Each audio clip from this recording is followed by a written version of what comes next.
Welcome to the Western Carolina Journalist Weekly Update. I'm Bradley Lucor. North Carolina voters will decide on a $2 billion bond package next month. $110 million of that will go to a new natural science building at Western Carolina University. WCJ correspondent Timmy Adelaide spoke with WCU students about the proposed bond. College Republicans and college Democrats are encouraging WCU students to vote on the North Carolina state bond that will allow the university $110 million for a new natural science building. I think that's a really good idea because I've heard a bunch of not so good things about the state of our current science building, and we at the College of Democrats do support that.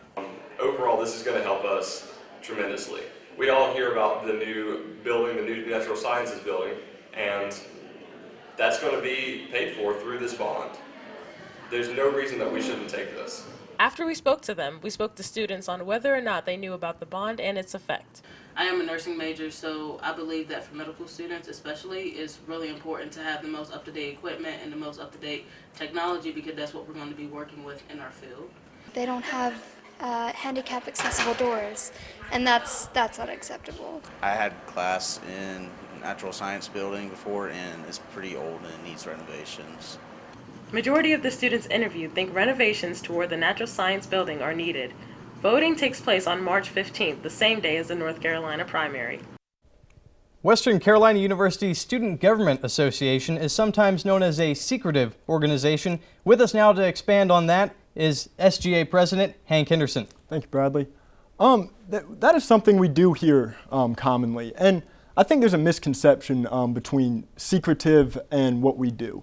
We just don't hold many large events where we get in front of a lot of students typically. Most of our work is done around boardroom tables and with upper administration, trying to get the student's voice to where it can make the biggest difference.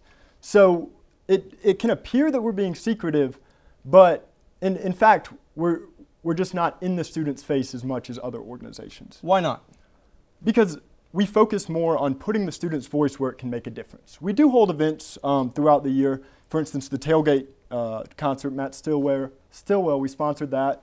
We partner with different organizations. We partnered with ICA in the fall to do the bus trip to the Million Man March, and we're partnering with them in a few weeks to do a bus trip to Atlanta to see a ballet.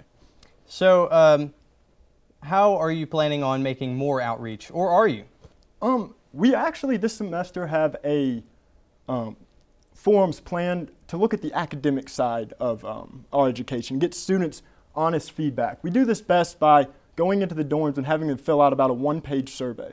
We found this is where we can get the most honest results and take those results to the people who need to see them to make the changes. Now, how do you use those results and those surveys? Where do you take them? We take them, for instance, the provost's office, and we discuss with her. And oftentimes, the student concerns can be easily addressed by just giving them more information. So when we take those results to, for instance, the provost, we'll work with her. Sometimes she might say, we're already doing this, but the students just don't know, and we might help advertise for that. All right. Well, thanks for being with us today, Hank. Thank you.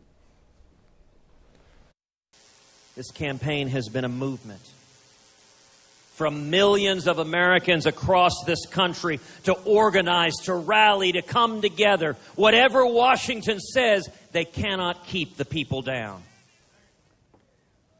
And tonight is a testament. Ted Cruz giving his victory speech after he clinched Iowa out of 12 candidates. This was a surprise to Donald Trump, who led the polls since his campaign began.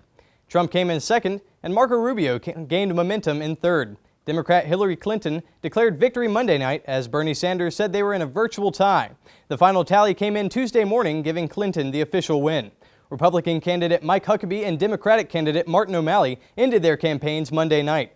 The remaining candidates now look to the New Hampshire primary on February 9th. Punxsutawney Phil did not see his shadow on Groundhog Day this year. That means spring will come early, according to a German legend. Around 10,000 people witnessed the prediction at Gobbler's Knob in Pennsylvania. Groundhog handlers say it's the most people ever to attend on a weekday. And that's all the time we have for the Western Carolina Journalist Weekly Update. I'm Bradley Lucor.